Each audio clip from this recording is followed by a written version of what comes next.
And joining us right now, the Rothman Orthopedics guest line, all the way from Bristol, Connecticut, by way of Cherry Hill, New Jersey, and Temple University, the one, the only, Mr. Max McGee from Sports Center. What's up, Max? Mark, thanks for having me on, man. Always a pleasure being on with you. Yeah, appreciate making his second appearance here on the Farzy Show for the good people of Philadelphia. Give this man, local product, a follow on the old Twitterverse. He'll be back on by the time we air this tonight on SportsCenter, 10 o'clock. First off, Max, I saw this tweet and I just thought, all right, this is from Halloween, so either he's got a great Halloween costume on or he's just greatly anticipating some more Phillies baseball. I don't know. What led you to tweet out, I love being in Philadelphia, other than the obvious, Philadelphia's a great city? It was just about being in that city when we were not expecting the Philadelphia Phillies to be in the World Series. I'm not sure what your personal expectations were for the Phillies, but I'm sure that them making a World Series appearance completely outlasted them, and as were my expectations as well. So this was at a time when I put out that tweet when everybody was excited and everybody was feeling that type of energy, along with the Philadelphia Eagles getting ready to play on Thursday Night Football, obviously an undefeated squad, the best team in the NFL.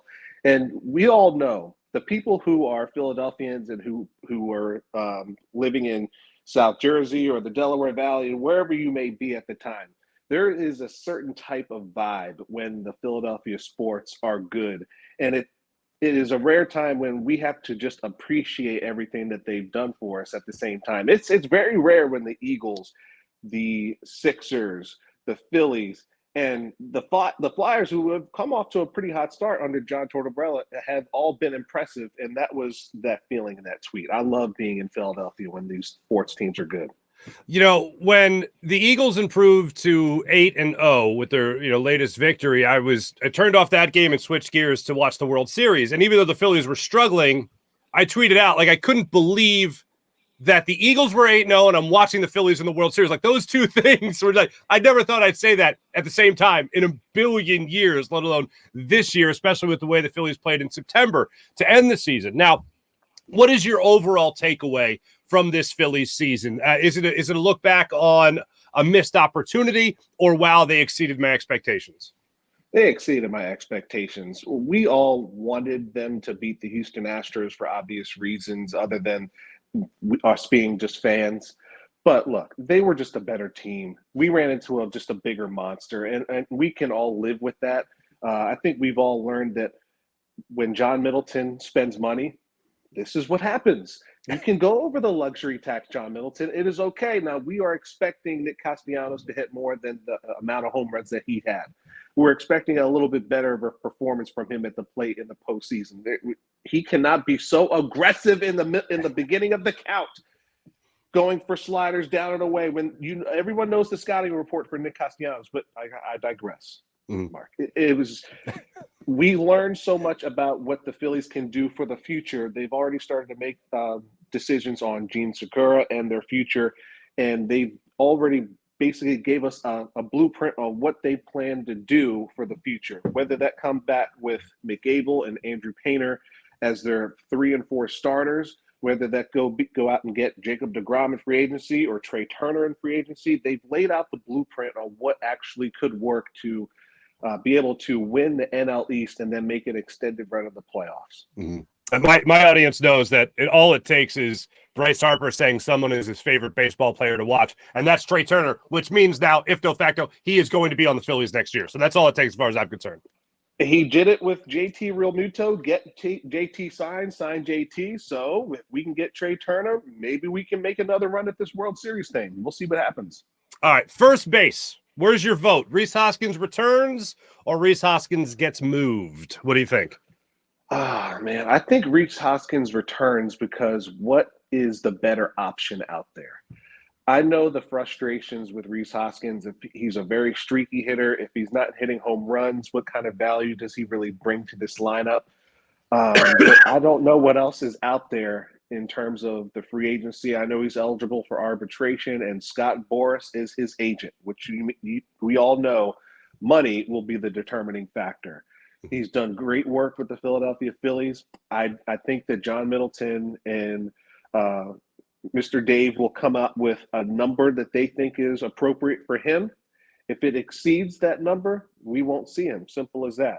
I would like to see Rhys Hoskins back at first base because I'm not sure what the other options are. I think that they will make a run at Trey Turner.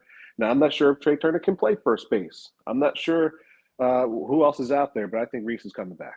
I think that the addition of Trey Turner would help us help the Phillies rather, not in the idea of him playing first, but more so the idea of moving Rhys Hoskins down in the order, because Turner's a top of the order hitter. Maybe you have him lead off or Schwarber stays leading off and he bats second. I think it would help him in a couple of different categories there. But one of the things that you mentioned there was Nick Castellanos. Are you confident that going into next season, Nick Castellanos will put forth a better statistical season than what we saw for the vast majority of this year? I'm confident in Nick Castellanos. I know he had an up and down season. I know he would love to hit more home runs. His average wasn't the best, but it certainly wasn't the worst. Playing in Philadelphia, it affects a lot of people sometimes. And I think even Bryce Harper, you saw him just kind of try to do too much year one in Philadelphia. And I think once he gets into year 2, year 3, hopefully it's year 2, he can improve his average. He can hit 25 to 30 home runs, get real comfortable in that lineup. I think Nick Castellanos was a product of poor management early on with Joe Girardi. And then I feel like he kind of ran into a buzzsaw with his injury later in the season, right as Rob Thompson was getting this team going again. So I think Castellanos comes back in year 2, much improved, as long as he brings out that sage in that Moorestown home, which we all know who used to be the previous owner. Mark, we all know who. Yes. I'm not even going to say his name. Number 25 for the Sixers. He used to be the previous owner of that house. There's got to be some sage going on in that South Jersey community, because if not, he's going to come back hitting 213, 230 with 15 home runs, and that's not acceptable. Yeah, it's that guy that Luka just crossed up pretty terribly. I saw that was bad. That was bad. Oh, that was nasty. That was nasty. All right. I don't know. I was following this from afar, and I'm in a situation where both kids are sick in my house, so I'm busy with that. And all of a sudden, I start seeing Jeff Saturday's name come up in every other tweet notification that I have. And I'm like, what the hell is Jeff Saturday doing? Whatever. He's the head coach now at the Indianapolis Colts. He was an in-studio guest. He was an analyst with you guys up there in Bristol for years, and now all of a sudden you blink and he's an NFL head coach. First off, your reaction to that news, and how did you get the news that Jeff Saturday was moving to be a head coach for the Indianapolis Colts? I found that in a group chat, and I have a bunch of friends who are sports reporters around the country, and I thought it was like a fake Adam Schefter account, and that they just shared like an Onion article, and I actually go out and search it and look at all the verified accounts, because this is 2022, man. This is Twitter. Anybody can apparently have a verified account for $8 a month now. So you have to really make sure who is real and who is fake. Right. I've only been around Jeff Saturday 2 or 3 times in person. He is one of the nicest people in Bristol, Connecticut. He is very highly respected in the sports business community. I could not be happier for Jeff Saturday. Of course, you will see all of our personalities on ESPN, whether it be First Take, SportsCenter, Get Up, whatever. They have concerns about the process in which he became the head coach. You only have high school experience. I'm not knocking Jeff Saturday. If I were in his position, you have to take the NFL head coaching job. That doesn't just grow on trees around back at Whole Foods. You know what I mean? So you have to take that job. And I don't really care if he's black, white, Hispanic, whatever. He jumped the line of a lot of assistants in the NFL. Reggie Wayne, he's the wide receivers coach of the Indianapolis Colts. You don't think he could have been the head coach? If Jeff Saturday could be the head coach, Reggie Wayne could be the head coach. Just comes down to what that owner, Jim Irsay, was comfortable with. And, the NFL has a reputation of a good old boys league. Whoever you're comfortable with will move on. And this may be one of those examples. But at ESPN, we could not be happier for Jeff Saturday. And now I'm starting to hear articles from Pro Football Talk that Dan Orlovsky may be considering joining him. And we can't lose Dan Orlovsky, man. He's good at his job. I love D.O. Well, if you guys need any more football analysis, I was a starting free safety freshman year of Archbishop Wood High School, so I got you. All right, so just look no further. Look no further. Archbishop High. All right. When I look at this Eagles team, I see disrespect, quite frankly, from a lot of the national media, yourself not included, because you know what's up. Want to ask you 2 things. One, as a interviewer, how do you continue to pose the question from the national media to the Eagles in a roundabout way? So when do you guys think you're going to lose? Because that seems to be a common thing. Hey, when do you like? It's like asking somebody, when do you think you're going to mail it in? You know what I mean? So I hear that question time and time again, instead of just talking about how damn good this football team has been this year. Well, Mark, I kind of disagree with you because Stephen A. Smith on First Take this morning, he had his Stephen's A list, and he had the Philadelphia Eagles as the number one team. He didn't have the Baltimore Ravens there. He didn't have the Minnesota Vikings even in his top five. He had the Philadelphia Eagles as number one. I think ESPN and a lot of national media, they definitely respect the Eagles. As far as them asking, when are you guys going to lose? When are you guys going to mail it in? It's kind of like one of those sexy topics of maybe you guys should lose first before you get into the playoffs. Just get that out of the way. Who knows? Maybe Nick Sirianni, along with the Flowers talk, he's saying maybe we can go undefeated. He may not say that on the podium, but he may be saying to his guys, hey, let's run the table and see what happens. The 72 Dolphins did it. Why not us? And I think the Eagles are going to put a lot of people on notice. Jalen Hurts has exceeded expectations by so many people so far. He's a legitimate MVP candidate. And we heard before the season started, he and A.J. Brown have this close relationship. And he's not like he's just staring down A.J. Brown at every passing opportunity. He's going through his progressions and still getting A.J. Brown the ball. The two of them are going to be Pro Bowlers. And I think the Eagles are going to definitely make a run in the playoffs this year. Obviously, they're 7-0, 8-0, and they have a lot to prove still. Absolutely.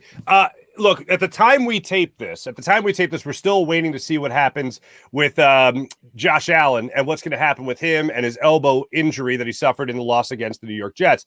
Albeit they suffered another loss, their second of the season, and we're still waiting to see what happens with Allen here. So I'll ask you this. Is right now Jalen Hurts the favorite to win MVP in the NFL, you think? Ooh, right now. Okay, let me go through the list of candidates I see in my head. Obviously, you're going to go against Patrick Mahomes.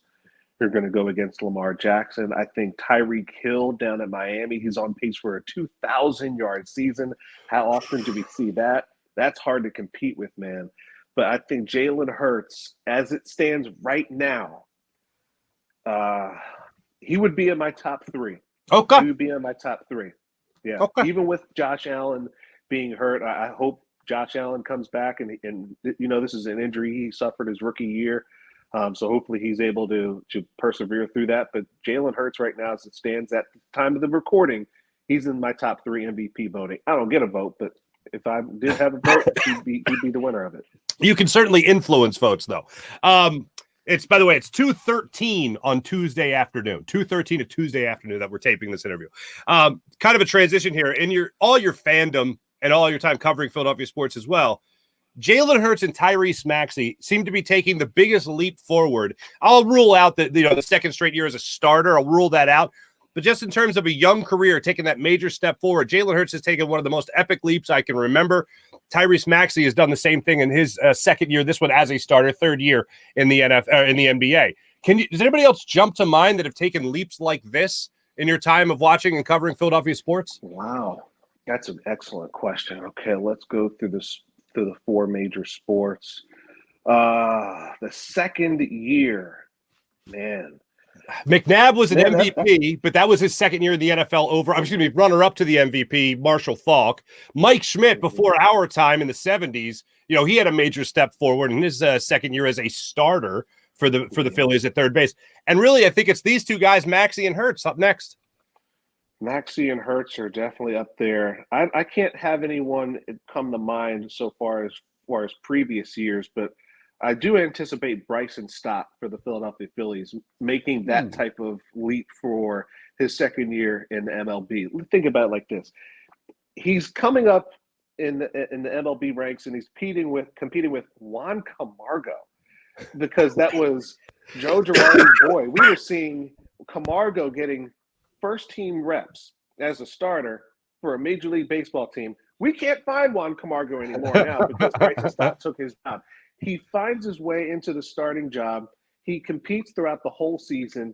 especially when Rob Thompson comes in. He elevates his game, gets to the playoffs, makes key hits. He struggled in the World Series, sure. But when you saw little spurts of him getting 12, 13 pitch at-bats, he has great eye discipline. And I know he didn't really hit great average numbers, but he's showing the potential whether he be at shortstop or second base. I think he can definitely elevate his game for the second year with everything that's been with him on tape to 270 hitter, 20 to 25 plus home runs. And with the protection in that lineup that he does have, maybe they do get Trey Turner and sign a couple other pitchers to get him even more at-bats. But I think Bryson Stott will be in that conversation of Tyrese Maxey and Jalen Hurts of taking that next step in his second year in Philadelphia. Absolutely. Now that the Phillies are done, Joel Embiid has decreed that now officially the Sixers season has begun. And in this new season with their win over the Suns, they're now 1-0. First off, what do you make of that? And second, do you think Joel Embiid is going to be, once he's 100% healthy, fully back from the flu, plantar fasciitis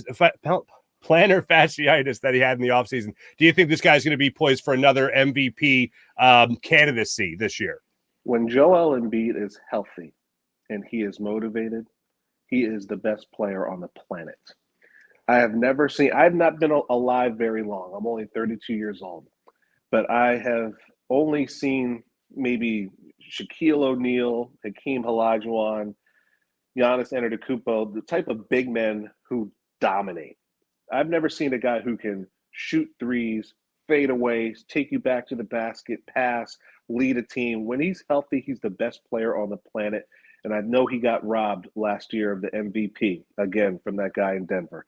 I think he's going to come back with a vengeance. Now, I don't like when he talks about how the season starts now. I think he just kind of trolls all of us. Right. And I was a little embarrassed the night of the opener against Boston, where they just kind of looked out of shape, looked a little bit ragged. They got run all over the floor. That last night's win was encouraging. He dropped 33, didn't shoot the ball particularly well. He carried the team for Tyrese Maxey, who only shot 4 of 18. But you still beat the Phoenix Suns, who are a highly competitive team in the NBA. I think when it's all said and done, when James Harden comes back, it's just going to ease off the pressure for Joel a little bit. And when it's all said and done, Joel Embiid will be hoisting a championship trophy in Philadelphia. And that's not because I'm a fan. Because of your analysis of the sport and all the people that you're around up there in Bristol and everything like that. That's great, man. That's great. I know I'm feeling really good about the Philadelphia sports scene right now. I mean, you talked about right there a Sixers team winning a championship, which is great. I want to swing it back to the Phillies for a second here. The fact that this was the time that this is the first time they were all playing together only gives me more hope. And I feel like this year was a tease to John Middleton. Like, look what I can do, as you mentioned, with that first year over the luxury tax. And now I have the opportunity again in free agency with Trey Turner, for instance, or you mentioned DeGrom, to spend that stupid money and get this team back. Because I think the Eagles are poised for success for a long period of time with a young quarterback. I think the Sixers are in a similar situation with the rise of Tyrese Maxey and what they have going on so far this year. And the Phillies, I think, are right in that same boat. So do you think the Phillies are using this season now, albeit as a building block for long, sustained success? They have to, Mark, because they cannot go backwards. Once you get to the World Series, it's not like you can go back to winning 87 games and losing 75 games and just relying on maybe we may get a spark in the playoffs. You have to find somebody for this rotation. Now, a lot of people, they will just say, come back and get Trey Turner, just throw him in the lineup anywhere you can and let's score 8 runs a game. But I think everybody knows that in that World Series, the rotation just kind of drifted off a little bit, maybe because of fatigue, or maybe we'll just give the credit to the Houston Astros lineup for them teeing off on Zach Wheeler game 1. But I think you got to find a way to get Jacob DeGrom and steal him from the New York Mets. Once you pair Jacob DeGrom and Zach Wheeler and then Aaron Nola, I don't like when they just going to rely on Mick Abel, 20 years old, or Andrew Painter, who's 19 years old. We're going to rely on 2 guys who are obviously immensely talented, but they've never thrown that deep into a Major League Baseball season with that amount of innings on their arms. If they find a way to get Jacob DeGrom, that tells me, and that sends a message to the entire baseball community, Philadelphia and beyond, the Phillies are here and they're for real. Awesome. Max McGee, great having you on the show again. I appreciate it. Make sure everyone you're following Max McGee on social media, including Twitter as well. And let's not forget, my man just loves being in Philadelphia. So there you go. There's nothing really much to it today. Max, great catching up with you, my friend. My best to everybody up there in Bristol, and hopefully you guys don't lose Dan Orlovsky. And I know it would take a lot to pry him away from all you fine people up there at ESPN. Trying to let Dan cook, Mark. Appreciate you, man. Absolutely. Max McGee joining us on the Rothman Orthopedics guest line.